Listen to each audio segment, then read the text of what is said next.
Прывітанне, меня зовут Павел, я журналіст і будаўнічы блогер. Я жыву у маленькай хатцы на ўскрайку вось гэтага цёмнага лесу. А яшчэ я вельмі люблю казкі. Калі я быў малы, я любіў іх слухаць, а зараз я чытаю і расказваю казкі сваёй дачцэ. А яшчэ у мяне захавалася вось такая кніжка з майго маленства. І зараз вам з яе я пачытаю казку пра курачку-рабку, але не звычайную казку, а з нечаканым фіналам. Жыў дзед, жыла бабка. Была ў іх курачка-рабка. Нанесла курачка яечак, поўны падпечак. Сабрала бабка яечкі ў чарапіцу, ды паставіла на паліцу.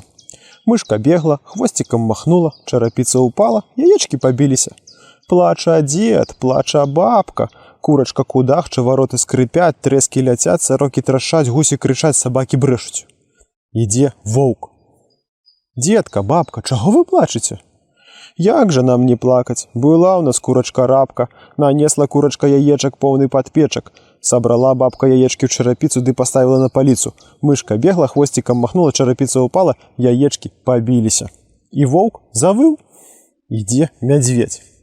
Воўк, ты чаго выеш? Як жа мне не выць? Жыў дзед, жыла бабка, была ў іх курачка-рабка, нанесла курачка яечак, поўны падпечак. Сабрала бабка яечкі ў чарапіцу, ды паставіла на паліцу. Мышка бегла, хвосцікам махнула, чарапіца ўпала, яечкі пабіліся.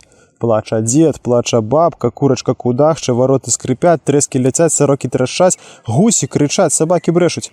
А я брахаць не ўмею, дык і завыў. Выслухаў мядзведзь казку і адарваў сабе хвост. З таго часу і жыве з куртатым хвастом. Вось такі нечаканы фінал.